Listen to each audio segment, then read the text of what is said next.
الإمام ابن ماجه في سننه بسند حسن عن أبي هريرة رضي الله تعالى عنه وارضاه قال رب صائم ليس له من صيامه إلا الجوع ورب قائم ليس له من قيامه إلا السهر. Brothers and sisters, this hadith is regarding Ramadan, of course, and I feel humbled trying to add anything to the lecture that Sheikh Jazakallah Khair gave us, and very comprehensive. But I will try to maybe try to discuss a little notion about Ramadan. So in this hadith, the Prophet ﷺ, there's a lot of hadith that talks about Ramadan and what you should do. There's a lot of them. Like you open the books of tradition, there's just always large chapters, talking about Ramadan. But this one is very special because it tells you what not to do. It gives you the bare minimum that below it you're probably not doing well below that. So the Prophet ﷺ says in this hadith, he said, there's a lot of people, rubba here in Arabic, for those who attended the Arabic classes, knows that sometimes it means a lot, and sometimes it means few. It depends. In this case, it means a lot. So he says, rubba sa'imin, that there are a lot of people who fast, but the only thing they get from their fasting is hunger. And there are a lot of people who actually pray at night, tarawih and all that, and the only thing they get is sleeplessness. You're just up. So what is this? How does someone do that?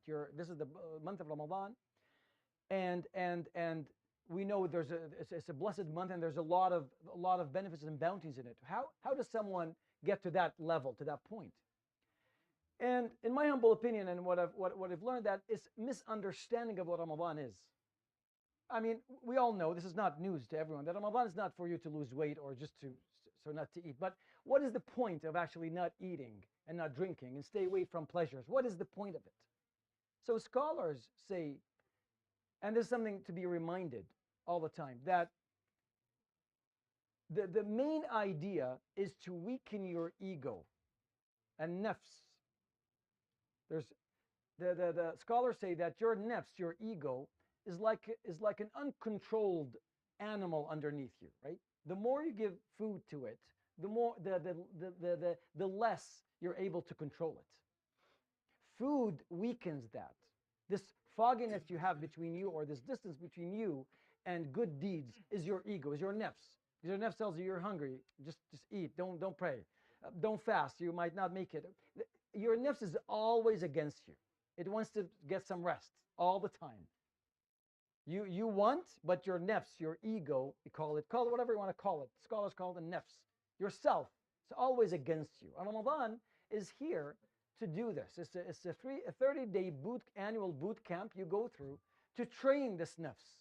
Just reduce it a little bit. And that's why you stay away from these pleasures, because your nafs will just love it when it eats and when it's full and all that. But when you reduce it, then it stays away. It gives you room to actually practice. That's why you feel lighter, you feel more blessed in Ramadan, because of this. Exactly. See, when Sayyidina Musa wanted to go and Abatur and speak to Allah subhanahu wa ta'ala, he had to fast for 30 days. And then he did something, and Allah subhanahu wa ta'ala said, no, do 10 more days. You need 40. Because you need to purify yourself. Not your body, but your soul from the nafs, from the ego. So it's very I think it's very sad for someone to go through Ramadan. Inshallah, we ask Allah subhanahu wa ta'ala to accept us and make us from among those who actually practice Ramadan appropriately, in a good way, that we get all the bounties and all the mercy of Allah subhanahu wa ta'ala. But it would be very sad for someone to go through Ramadan and he's only hungry and tired at the end of it. And that comes by actually understanding what Ramadan is and build a good character during the day. Scholars speak a lot about this hadith, that if you don't practice a good character during the day, then you're just hungry and tired. Yeah, sure, okay. But why? What is this? Like, why is this? What is this? Like, why do people only look at that aspect, hunger and thirst? And that's why when you speak with non-Muslims and you say, listen, I've been fasting for 17 hours, this is what they will say. We all heard it, right? There's no way I could do this. They always say that, right? But you can. No, you enjoy it actually. You enjoy the last hour when you have that little headache and you're kind of like, 30 more minutes, you enjoy to go like, yes, this is a good thing that I'm doing. Why? Because you understand that this thing is good for you. You're purifying something inside of you, right?